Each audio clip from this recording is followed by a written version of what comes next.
Bienvenue dans cette nouvelle exploration. Aujourd'hui, on plonge dans un sujet vraiment fascinant, la révolution de l'épargne en Afrique. Oui, c'est une transformation qui est à la fois silencieuse et absolument spectaculaire. Notre mission, si on peut dire, c'est de comprendre comment tout un continent réinvente sa relation à l'argent. On passe de systèmes communautaires, parfois ancestraux, à une ère numérique ultra connectée. Et pour ça, on a une base de travail assez solide. Ah oui, on a épluché pas mal de documents, des articles d'experts sur la microfinance, des analyses sur les portefeuilles numériques, et on a même une interview exclusive avec Laetitia Ncho. Une spécialiste de l'investissement qui bouscule vraiment les mentalités sur le continent. Exactement, et aussi quelques guides très pratiques. Alors pour bien comprendre cette révolution, il faut commencer par le commencement, le terrain de jeu en quelque sorte. C'est le point de départ essentiel. Il faut un peu oublier le modèle bancaire qu'on connaît, nous, en Europe, par exemple. C'est un autre monde. Complètement. Une de nos sources nous a interpellés avec un chiffre. En Afrique subsaharienne, le taux de bancarisation n'est que de 24%. 24%, c'est très peu. Ça veut dire que 3 personnes sur 4 n'ont pas de compte en banque? Voilà, mais en même temps, l'économie est hyper dynamique, en grande partie informelle. Donc la vraie question, c'est comment on gère son argent au quotidien quand la banque, c'est tout simplement pas une option. Et c'est là qu'on voit toute l'ingéniosité locale, la culture. On pense tout de suite aux tontines, n'est-ce pas? Ah oui, toutes nos sources en parlent. Ce n'est pas juste du folklore, c'est un vrai système financier parallèle. Exactement. Et ce qui est fascinant, c'est que la tontine, elle repose sur des principes que la finance moderne, la plus pointue, essaie désespérément de recréer. C'est-à-dire par exemple? La confiance absolue, le lien social, la proximité, c'est un groupe de personnes qui se connaissent, qui se font confiance, elles mettent leur argent en commun et chaque mois, un membre différent reçoit tout le pot. C'est un système d'épargne forcée et de crédit rotatif en fait. D'une efficacité redoutable. Oui.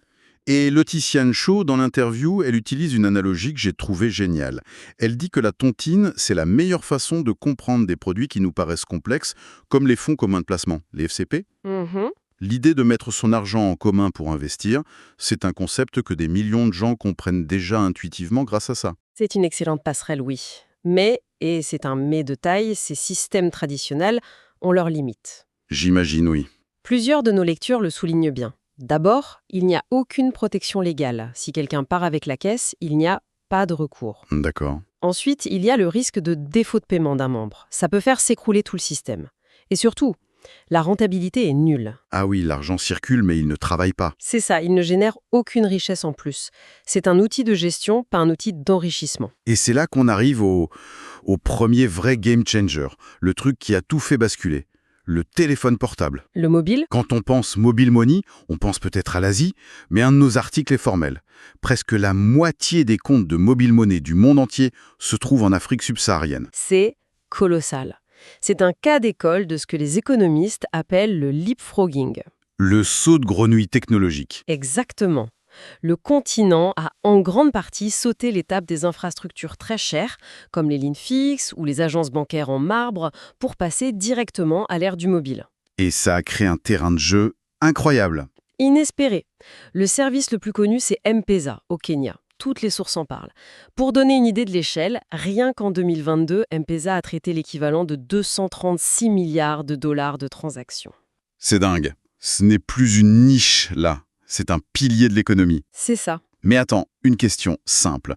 Si les gens se méfiaient des banques, pourquoi est-ce qu'ils ont fait confiance à leur téléphone? Comment ça a résolu ce problème de confiance en fait? Mais en s'appuyant sur la confiance qui existait déjà. Le génie du modèle, c'est ce que les sources appellent le correspondant bancaire.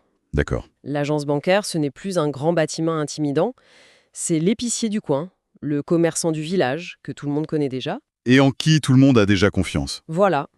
On va chez lui pour déposer ou retirer de l'argent de son compte mobile. Le système a juste digitalisé des relations de confiance qui étaient déjà là. Il n'a pas essayé d'en imposer de nouvelles. Et ça a permis de toucher des millions de personnes, même dans les zones les plus isolées. Donc le mobile money a créé l'autoroute. Et maintenant, on assiste à une explosion d'acteurs de la fintech qui construisent de nouveaux services sur cette autoroute. Oui, tout à fait. On parle de portefeuilles numériques, de néobanques et surtout de plateformes d'investissement qui deviennent accessibles à tous. C'est la nouvelle vague. Oui, et ça me fait penser à une étude de la GSMA qu'on a consultée. Ces plateformes, elles ne se contentent plus de simples transferts. Elles proposent de la micro-épargne, de la micro-assurance. Et un effet très notable, c'est que ça favorise l'autonomie financière des femmes. Ah, intéressant.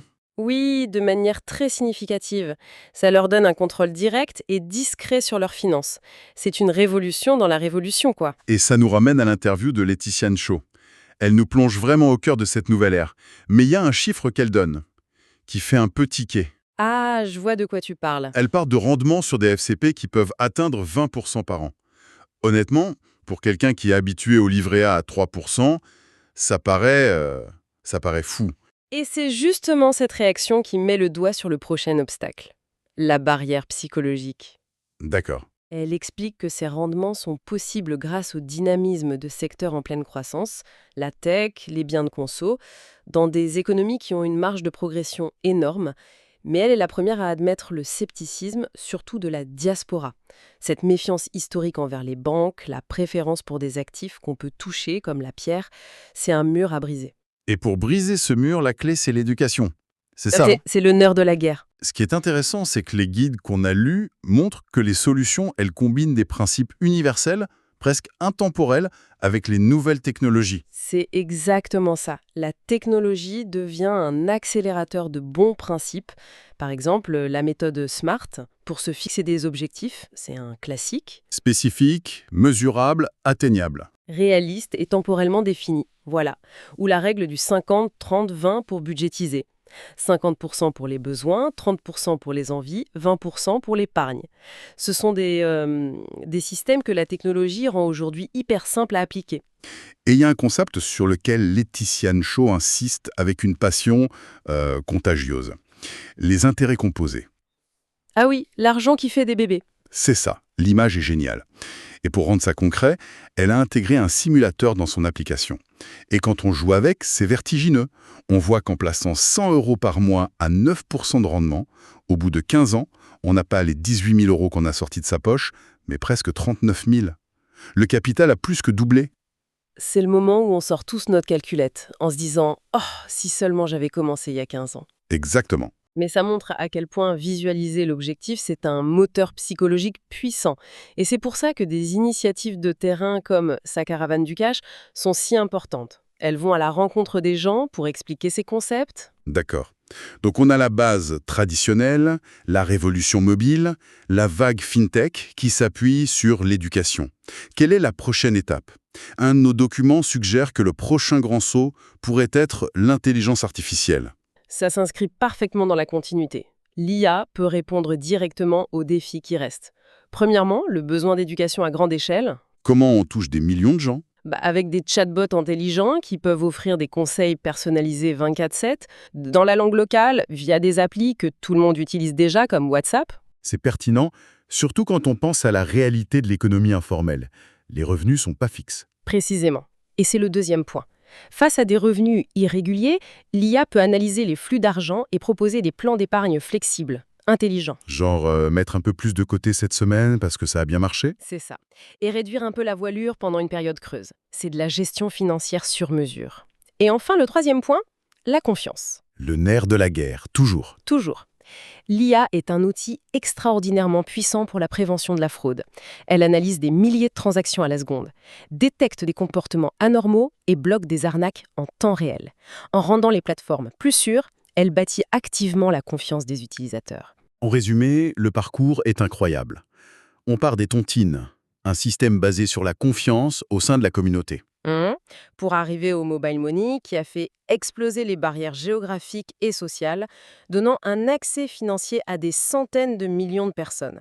Et aujourd'hui, on a cette nouvelle génération de fintech qui ne se contente plus de donner l'accès, mais qui démocratise les outils pour créer de la richesse, comme l'investissement. C'est tout un écosystème financier qui se construit sous nos yeux à une vitesse folle. Vraiment. L'enjeu final et la conclusion de notre synthèse le dit très bien, c'est pas seulement d'épargner plus, mais d'épargner mieux. Mieux. Il s'agit de transformer l'épargne de précaution en une épargne d'opportunité, de construire une sécurité durable pour tout un continent. Et dans cette quête, l'IA pourrait bien être la clé pour accélérer cette transition. Et ça nous laisse avec une dernière pensée, une question pour la route. Alors que ces outils permettent à n'importe qui d'investir facilement dans les entreprises locales, on peut se demander comment est-ce que cette nouvelle forme de citoyenneté actionnariale de masse pourrait transformer, à terme, la relation entre les populations et les grandes entreprises qui façonnent l'avenir du continent. C'est une excellente question à méditer.